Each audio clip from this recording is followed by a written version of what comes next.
Milli şirniyyatımız olan gəlin boğçası həm də şəkərli pulao resepti paylaşacağım. İkisini bir xəmirdən hazırlayacağım. Gəlin heç vaxt ötürmədən başlayaq. Burada 600 qram un götürmüşəm. Onu əlavə edirəm qabın içərisinə. Ağ yağdan istifadə etsəniz, şəkərli pulaonun gəlin boğçasının rəngi ağ alınacaq. Biraz soyuducudan çıxardığım yağdır. Unun içərisinə batıraraq rəndədən keçirirəm. Doğraya bilərsiniz. Yağı rəndədən keçirdim. Ovuşdurmadan içərisinə bir çimdik duz əlavə edirəm. Vanil əlavə edirəm. Qeyd edim ki, əgər vanil əlavə etsəniz, içliyin içərisinə hil əlavə etməyin. Xəmiri ürü halına gətirməyə. Ürünü hazırladım, baxın bu cür. 100 qram xama. 25% xamadan istifadə etdim. 1 ədəd yumurta. Və bir çimdik maya əlavə edirəm. Baxın mayaya əlavə edirəm.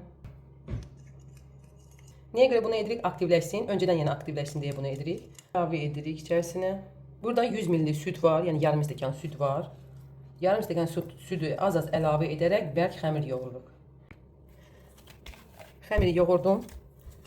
Bu cür xəmir alındı. Üzərinə streç çəkdim, qoyuram kənarda. Yarım saata yaxın dincəlsin.